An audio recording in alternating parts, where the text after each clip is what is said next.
No matter where I stand, no matter who I am. Some people will only ever see the son of a preacher man.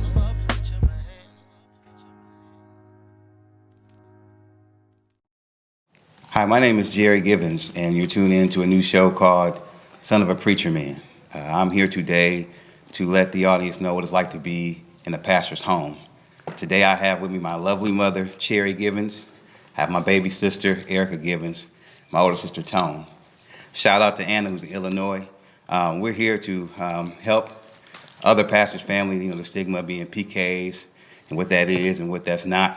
We're here to let you know exactly what that's like. My father, coming behind Michael Jordan, which is a hard task to do. My grandfather was kind of a big deal. And so him following in footsteps was a big deal. And for us being along with the ride, it was a lot going on. So we're here to talk about a couple of things, a couple of different point of views, and we're going to get started. I'll start with my mom. Mom, what was it like being a pastor's wife?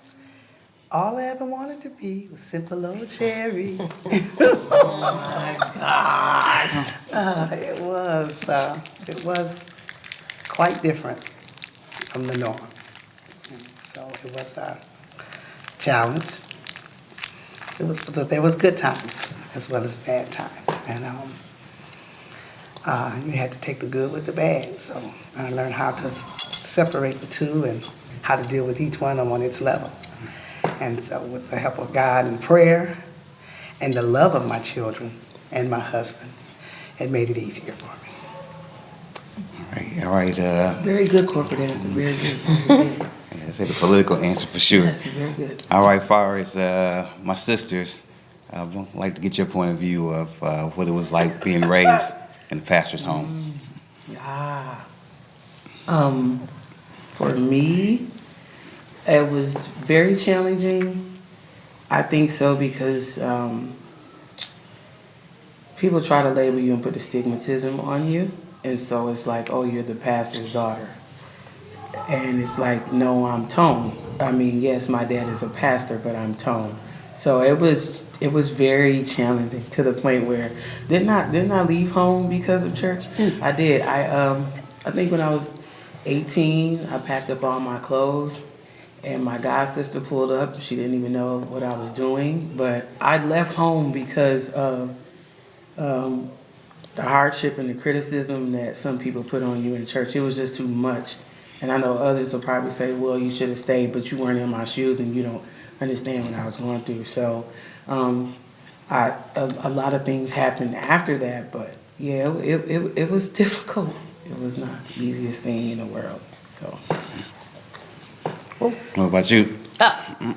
Well, I would have to agree somewhat with both of you guys. Definitely a challenge because people always want to put you in a category. And like my sister said, I told her, I think we both said one day we're going to change our name. We did. And I'm just going to be Erica Ruth, Yep. and that's it. That's it. So no titles will have to follow.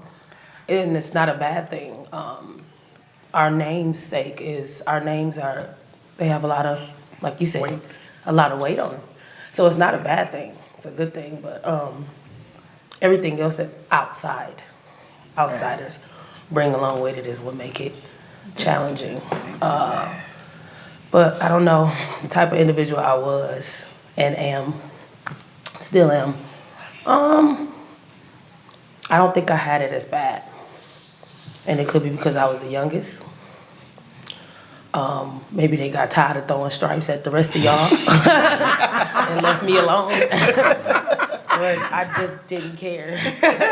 I really didn't. You just didn't care. I didn't care. So it would probably be, some things would be different for me because it wasn't as bad. So as a family, anybody could answer, how did you feel sharing Daddy, which is the pastor at the time, with everybody else? That was a task. Even for my children, I could see the difference. When he became a pastor, a change came in them. And so I had to be mommy and daddy, it seemed like, because he was devoted to the church and to the people of the church, and then I didn't want my children to go lacking.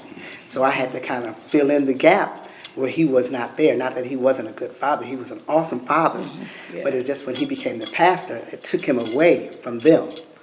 And so that I had to fill in that gap. So I had to go to the games, and I had to go to the the auditions and all these different things, and let them feel like they could be themselves as well. And some of the pressure that the church was putting on them, I was taking that pressure off of them and trying to let them be normal children.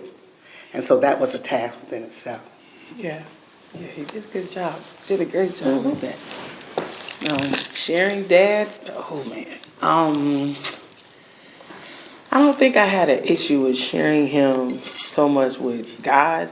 I never had an issue with that. I never had an issue with sharing him as far as like his duties as a pastor, because there's duties with each job. You know what I'm saying? There's duties with whatever job or position that you have. Whatever you decide to do in life, there are duties that come with that. I think my problem with sharing him was I felt like he went too much. And I think he still goes a lot now. So it wasn't so much, oh God, I'm upset because my dad is pastor and I got to share you with the church. I didn't really have an issue with that, but it got difficult sometimes because you're sharing your father with others, and it's like when you do something great, you want him to recognize it and notice it, and it's like, oh, I do, but he's kind of like passive with it, like, oh, good job. And you're like, that's it? So I think I wanted more, like, oh, you're awesome. I kind of wanted, but I see other parents telling their kids, oh, you're the best. You're the greatest. So, yeah, it was, it was touch and go, but not too bad. Yeah, sharing him, it was difficult a lot of times because it seemed like they didn't look at us as like his children. And so therefore they felt like their situation and problems was more, in other words, like we only can call him dad and he can only take care of us at home.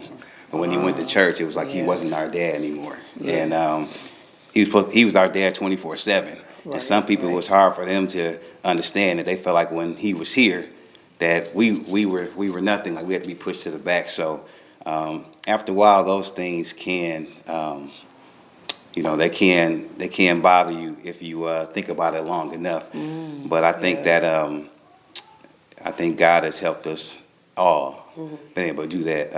Another question is, one of the big things I hear all the time now is like church hurt. That's like the new fad, it's the new thing. Oh my God. Like the lights came down and beat you. Yeah. So what is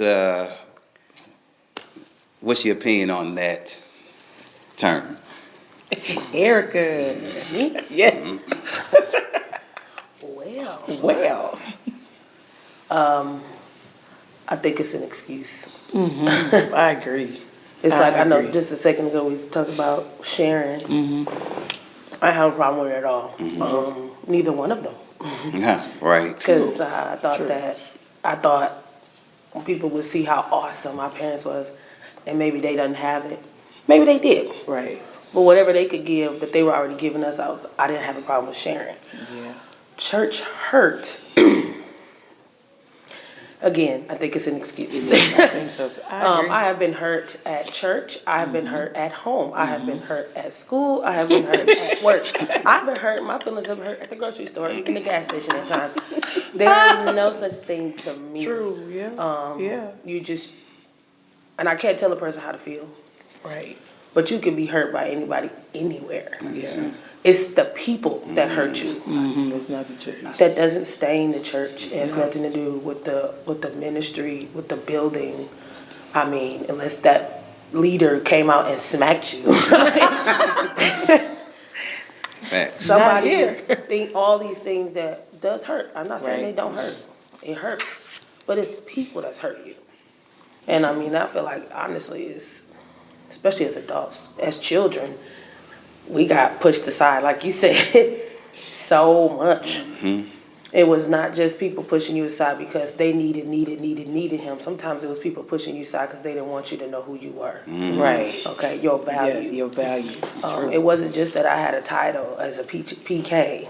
Sometimes God has something in you already inside, and nobody wants you to shine. They don't want you to see that light and know what you have. So I don't want to say we get pushed aside worse than anybody else in the church. I'm just saying it's everywhere. Yeah, it's everywhere.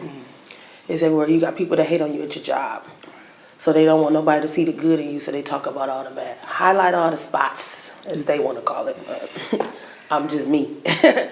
But so yeah, church hurt. Again, I feel like it's I don't know who made that title up. I don't either. They need to quit. They need to stop. Because hurt is just hurt. Yep. Well, I think that. Oh, go ahead, Well, Mom. speaking from a pastor's wife, I agree with what my daughter was saying. But people use that as a cop-out because I don't think nobody has been hurt by people, not the church, in the church no more than I had been. But I had a mentality, when you got Christ in you, really have him in you, you love and look beyond their faults and see their needs. Because hurting people hurt other people. And so obviously those people were hurting, whether it was jealousy, whatever it was, they always measured me up to Mother Gibbons. When she passed, it was always Mother Gibbons did it like this, and this it was done this way, and made me feel like I didn't measure up. But I was determined I was going to do me, and so and that's what I did. I was the best me that I could be. I wasn't trying to be Mother Gibbons, although some of the things they said hurt me. It didn't hurt me enough to make me want to leave the church because. This is what I didn't come here for them. Yeah, I'm not serving them. I wasn't serving the people. I was serving God, and so they got served along the way because I had Christ in me. But it does exist. The hurt does exist from the people. Yes, it does. But it's no excuse to leave the church. Because like they say, you don't leave your job, you don't leave your home, you don't leave your school. Hurt is everywhere. So you just have to deal with it. And that's how I did. I just deal with it head on. And it hurts to say that. Yes, it hurts to say that there's people in the church but there is. I mean, you don't want nobody to feel like you're not hurt. Right. Yes. Well, I'm not saying that at all when I say it doesn't exist. It exists. Yes. It's just church hurt. No. Well, I heard DMX say in the movie once, he said, guns don't kill people. He said people kill people. That's right. And I think for us, a healing for us was realizing the difference between church and people. Right. And knowing that, people, you don't go around saying the scientist's children. You don't go around saying the mailman's children. You don't go, but everybody want to say the preacher's children, whatever preacher's children. They love to say that. But the church don't hurt what people do. And the thing about the people who probably made up that term was hypocrites. Yeah. But the thing about it is we got to understand that we can't let the hypocrite come between us and God. That's right. Because if you let a hypocrite come between you and God, the hypocrite is actually closer to God than you are. That's right. And a lot of times we sit there and we want to, do this and do that, but it's really it's the people. But when you have God, He will help you overcome the people. Understand that them people, that's what they do. You take that person out of the church, and they probably that same way. They probably raising Hades at work. Yes. It's probably Hades at home. Yes. Yeah. Everywhere I go. But we always want to blame somebody else for what's going on. Most times the people that saying church hurt, they the ones that's doing the hurt. That is true. And people realizing what they doing now they playing the victim. Yeah. The victim. And so a lot of times you have to, that church hurt thing, it's like, man, tying into my next question is, why is it seems like the first ladies always get the back seat? Why they always get pushed aside? Why does the pastor always get glorified no matter what? Like they don't have the like support. they don't have support. I want to answer that. I think society as a whole looks at women second because we have been taught and trained that way, that women come second. And so people treat first ladies, and I don't even think it's, I don't like her. It's just that they give more respect to a man than they will a woman. It's just like I was doing some studying this week, and there are men mentioned all over the Bible, but you only have a list of maybe 30 to 40 women mentioned in the Bible. There are 66 books in the Bible. So you mean to tell me through this whole entire book, you have only talked about 40? And the thing about it is every woman's name is not even mentioned in the Bible. So you have to be special to even have your name mentioned. So I think when it comes to people, society, the church, they look at the pastor's wife like she is just that, like she's the weaker being, and she's just there as arm candy. Instead of looking at her for her real value and her wealth, like, oh, she has something to say as well. It's just like when Joy gets up and speaks, and every time she gets up and speaks, I'm like, my mouth is just wide open because the girl expounds on the word. Yes. She just, she goes there. Yes. And it's not a dry eye in here. Every age group, Yeah. they be standing at attention. Right. The kids be standing at attention, Right. listening to what Joy has to say because she has value in what she's saying. But most people don't, they don't look at women that way, because some people still stuck on a woman can't be a preacher, a woman can't be a pastor, a woman can't do this, a woman can't be the head of a company, a woman can't, it's just so many can'ts. President. All we can do is have babies and be wives. We can work, Cook in the kitchen. but if we have a career, we're selfish. Oh, she's neglecting her children. But when a man has a career, oh, he's being a man, he's providing. So I think even in the church, some people, they're just programmed that way. They don't know any better. They're just prejudiced just because. It's weird though, because how are you going to be a good leader and minister to a congregation as a shepherd, as a father, Right. and you have a companion without the support of that companion? They have to play a big part in Oh, it, yes, and they not have to just play a big standing part. there existing. They actually, if she wasn't following God as well, and she could have just been following Daddy. But if she wasn't following God, Right. because she had made it through all those things, Right. Right. what they would have seen the first lady crumble. Right. Okay, instead of stand strong. Throughout all y'all throw daggers, stand strong. So it's amazing. It is society, like you said, it's passed down. It's passed down. But it's like common sense though. How could he have been a good leader without her support? That's right. So That's true. It was a team effort. So, That is correct. but like you said, who gets the light? What did James Brown say? Ah. This is a man's world, but it wouldn't be nothing without a woman or a girl. Yeah. Facts. Well, God even said that. That's why he had to create a woman. Yes. The man was there, but he had to create He that had woman. to create a woman. To create something, that's something big. And then not only that, Balance. once he created her, what did he say? He created her to be what? A helpmeet. And so, Not a doormat, yeah, and so that It means is a difference. not a side piece. Yeah, and so I make it my business to, even though the people try to put me in the back, I don't sit in the back, and I'm not a backseater. I'm next to my husband. I try to, right. whenever he go, I go. Whenever he go up, I'm going up. We're going up together because we're no longer two, we're one. And when the people understand that, then they wouldn't try to separate the wife from the husband, or put her in the back seat, or feel like she can't minister to the people, because God gives both of them that gift, and they complement each other. Yeah, I don't And think that's it the would way be God any meant this success to in be. it. Yes, They He both meant weren't us to be as following. one. Yeah. If they were both following God, I don't think it would have. So, Well, I think Good that, question, son. Oh, yeah. Well, I just a couple of things, because I just want to. There's a lot of families out there, and a lot of families that have regular family problems, and just because, whatever your occupation is, don't change the problem, and don't change the fact that you're a family. But I do appreciate our parents, which is Jerry Gibbs Sr., which is not here, but my mom, Jerry Gibbs, because they taught us to God and not to me. Yeah. And they taught us to God and not to church. Right. And it's a difference. And I always say between knowing church and knowing God. And I think that's what kept us, really, was that they taught us to God. Let us know that even with this, and we love our family, if it wasn't for God, we wouldn't have a family. He is literally the head of us. Yeah. In every way, shape, and form. We are trying to show God to everybody. Let you know that, listen, everybody have these situations. Every family have these problems. But if you put God first, no matter what the situation is, no matter if it's rumors, no matter if it's lies, no matter if it's turmoil, no matter if it's deceitfulness, no matter if it's manipulation, if you go with God, He will help you get through all those things.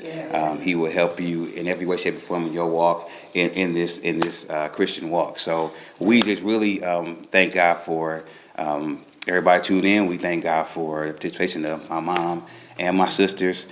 We hope we help somebody. We hope we encourage somebody, because we want you to know that it's a lot of fun being a Christian. It's a lot of fun being a pastor's child as well, especially when the biggest thing, more than anything, my parents didn't just talk about it. They led by example. And it's like when you actually practice what you preach or you teach At home and in church. and you're not different at home than you are at church. We knew who my parents were at home. We did. Because they were the same person at church. It didn't change, and that helped us, because it wasn't like it was Halloween every day. We had to try to figure out what costume they was putting on. That wasn't the case. So we're just here to try to help, and we thank God again for God being who He is. Let you know, long as God is at the head and you are God first family, I promise you, you can have a happy life. Oh yeah, you can. If you like this video, hit the like button or share it to a family or friend.